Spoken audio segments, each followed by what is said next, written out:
दक्षिण एशिया में रक्षा संतुलन को लेकर नई चर्चा शुरू हो गई है। बांग्लादेश की एक डिफेंस डील ने पूरे इलाके का ध्यान खींच लिया है। चीन से मिसाइल सिस्टम, पाकिस्तान से बढ़ते सैन्य संपर्क, क्या यह सिर्फ सैन्य आधुनिकीकरण या रणनीतिक बदलाव? और सबसे बड़ा सवाल है, इस पूरे घटनाक्रम को भारत कैसे देख रहा है?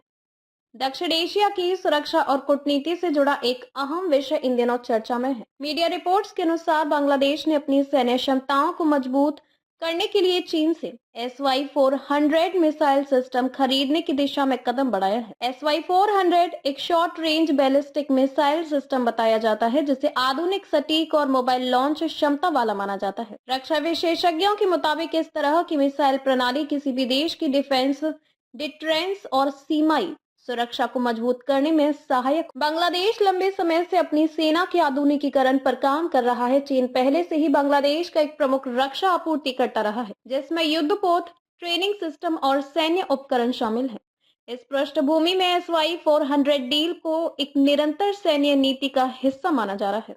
पाकिस्तान एंगल पर क्या स्थिति है? कुछ रिपोर्ट्स में ये भी कहा गया है कि पाकिस्तान और बांग्लादेश के बीच रक्षा सहयोग को लेकर बातचीत चल रही है। हालांकि अब तक किसी भी सरकार की ओर से किसी सीक्रेट डिफेंस डील की आधिकारिक पुष्टि नहीं हुई है। विशेषज्ञों का कहना है कि देशों के बीच सैन्य प्रशिक्षण, अधिकारी स्तरीय संवाद और रक्षा बैठकों को सीधे किसी गुप्त सैन्य गठबंधन के रूप में देखना उचित नहीं होगा, जब तक इसकी सार्वजनिक और आधिकारिक जानकारी सामने नहीं आई। भारत की नजर से ये मामला इस पूरे घटनाक्रम को भारत क्षेत्र सुरक्षा के व्यापक परिश्रेय में देख रहा है। भारत और बांग्लादेश के बीच सीमा सुरक्षा, व्यापार, कनेक्टिविटी, कूटनीतिक सहयोग जैसे कई मजबूत रिश्ते पहले से मौजूद हैं। रक्षा विशेषज्ञों के अनुसार भारत किसी भी पड़ोसी देश के सैन्य आधुनिकीकरण को सीधे खतरे के रूप में नहीं, बल्कि रणनीतिक संतुलन और संवाद के नजरिए से देखता है। ये पूरा मामला फिलहाल सैन्य आधुनिकीकरण, क्षेत्रीय कूटनीति और सुरक्षा संतुलन से जुड़ा हुआ है। जब तक कोई आधिकारिक सैन्य गठबंधन या भारत के खिलाफ किसी नीति की पुष्टि सार्वजनिक रूप से नहीं होती, तब तक इसे अटकलों की बजाय रणनीतिक घटनाक्रम के रूप में देखना ही सही होगा। दक्षिण एशिया में सुरक्षा और कूटनीति के ऐसे हर अपडेट पर